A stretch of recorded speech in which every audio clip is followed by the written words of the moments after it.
Hey guys, so welcome back to the workshop.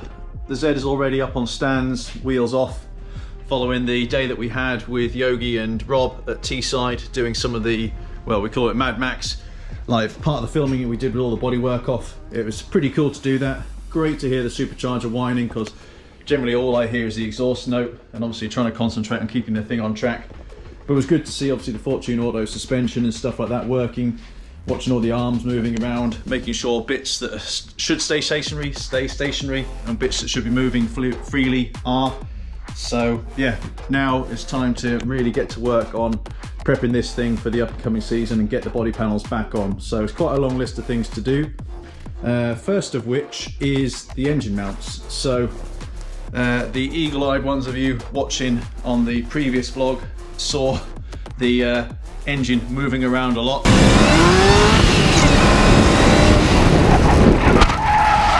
So plan is, I've got these little bits and pieces here from Mr. Andy Frost.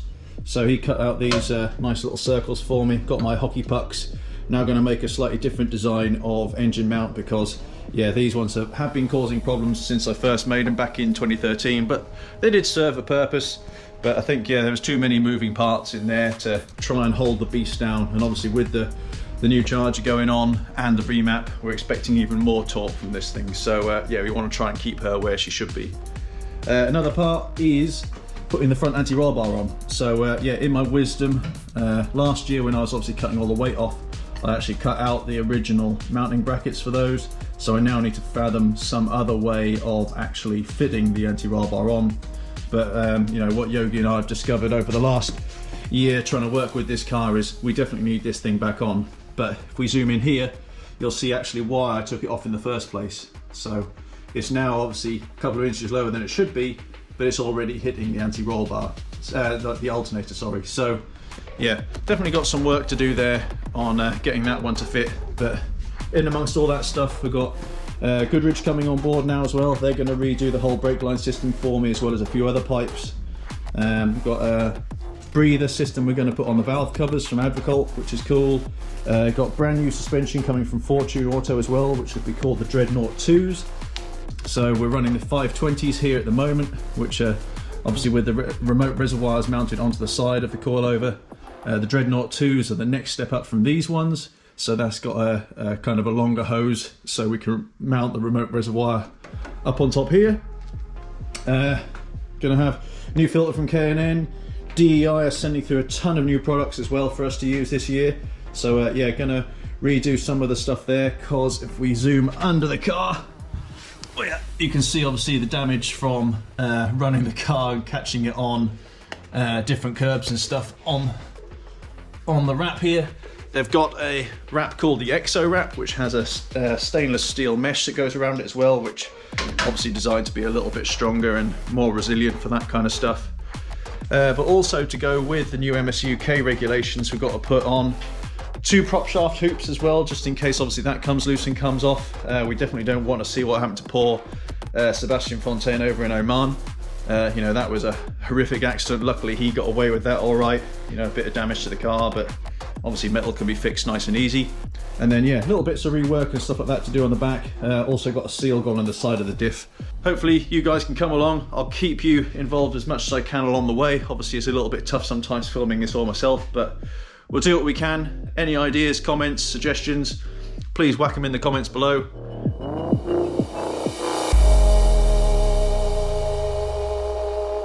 Okay, so now we've got the cross member on the workbench. You can actually see a bit more at the severity of what actually happened. So yeah, you can see it's cracked all the way down this side now, and on this side it's cracked right down here and everywhere. So yeah, I'm going to try and drill these cracks out again, grind off the paint unfortunately, and sort that out. It's also a bit domed as well. I don't know if you can see it from there. Yeah, so I'll try and flatten that out as well, get that sorted out, and then work out whether I'm going to weld a new plate on top or underneath and go from there.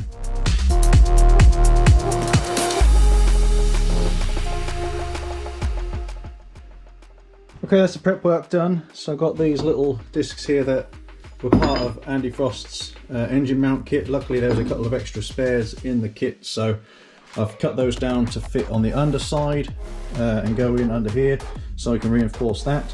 I've now obviously shone up where all my paint was before, but I've also drilled the end of each of the cracks. If you're an engineering nerd like me, put a comment below why I've done that. But yeah, now it's time to bust out the welder and start actually trying to repair some of this before we get it back on the car.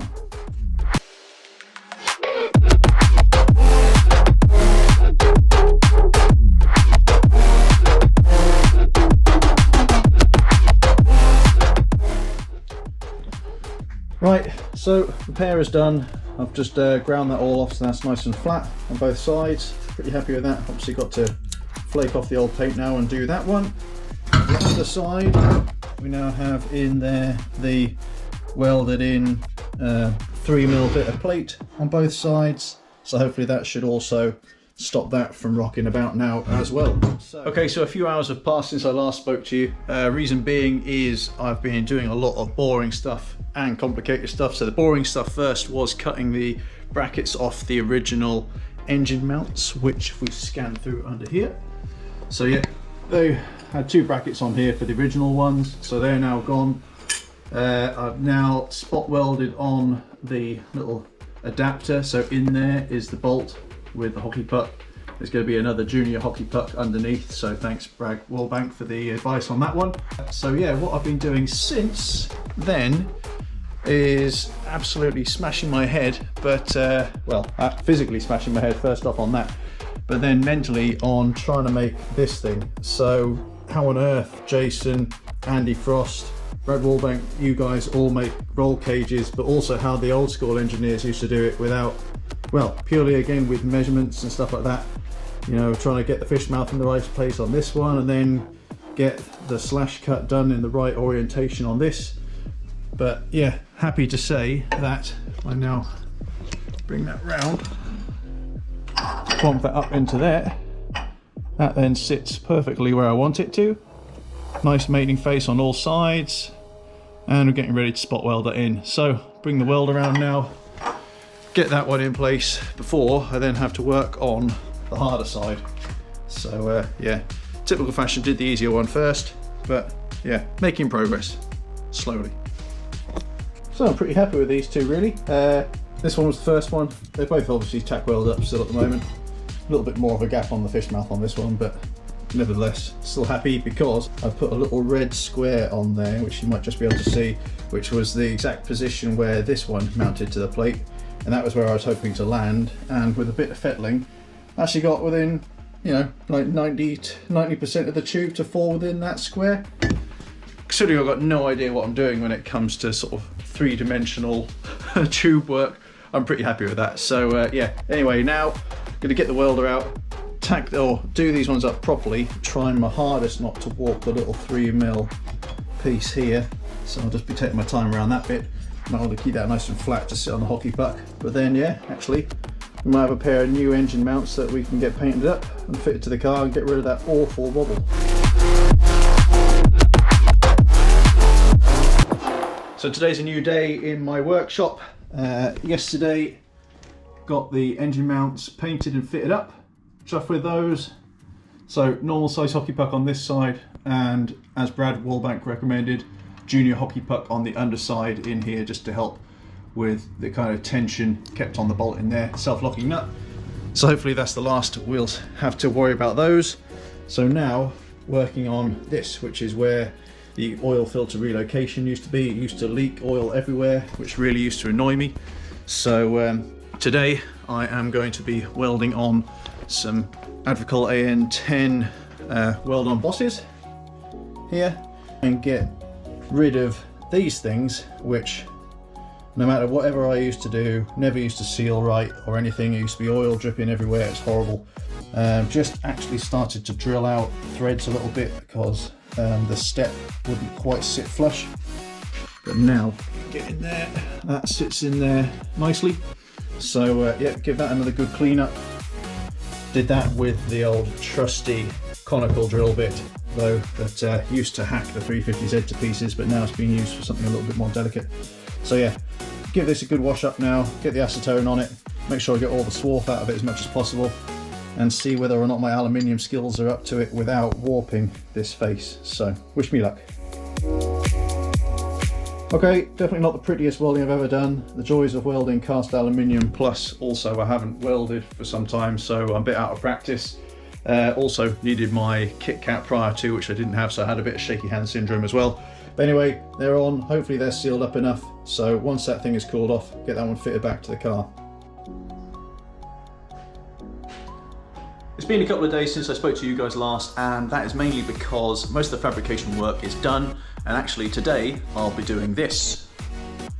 So what you guys missed out on, and you saw countless time-lapse videos of me doing it last year, was cutting the base off this new rear bumper because I damaged the last one, and then spent the time rubbing it down and getting it prepped. So it's been a while since I held the paint gun. Already had Adam on to give me a little bit of advice, so thanks for that again, mate.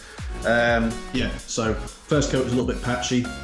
Now we need to do coat number 2 of the primer, and then hopefully this evening we'll be able to get the inside done silver, ready to do the Panther Forward Black on the outside tomorrow, which is the one that I absolutely hate doing, but yeah, needs must. I thought we had a good weekend, the weather's decent outside, so, you know, it's not massively hot in here, but warm enough to do painting, but also it's so we can be ready in time to get the bumper and the car back down to get the livery sorted out. So yeah, time to get the face mask on again and get the second layer of primer on. So primer is done. Look at that, lovely and white, looking decent. So yeah, now I've got to go through the wonderful laborious task of masking off this side, all the little holes, and then going around this with the 320 just to take off some of the high spots before we put on the awesome 2K silver paint, which is by far my favourite because it's just shoot it on, let it set, shoot it on again, and away we go. So it's now Sunday morning. Probably tell by my attire that it's a little bit colder out there. Luckily AR12 will keep me warm in my nice woolly hat. So, silver is done. Look at that, so happy. Definitely made a few little mistakes. Always seem to get the silver on a little bit too heavy. I think it's when it's on the white background I get a little bit too carried away with wanting to make it look really silver when I should just glaze over it, and actually it does a nice job. But yeah, managed to learn how to kind of cover that up as best I could. So now time to remask. Take all this stuff off, remask the other side, get the black on, and then be done with painting again for 2022. Fingers crossed.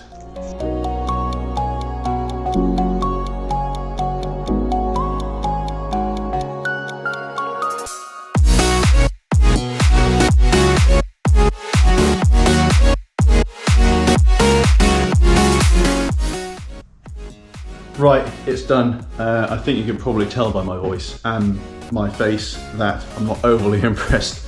I'm definitely out of practice with a lacquer. Actually, it turns out that black I'm probably not so bad with.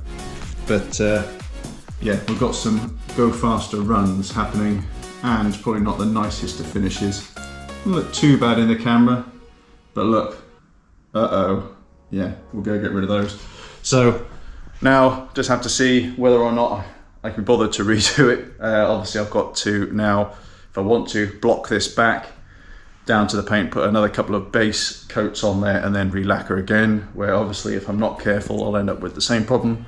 So yeah, decide now whether or not to cut my losses and keep it out as it is, or to have another go. But whatever happens, it won't be happening today because I really cannot be bothered with it. So yeah, maybe see you next time with the paint gun in my hand, or maybe next time with the welder. See you then.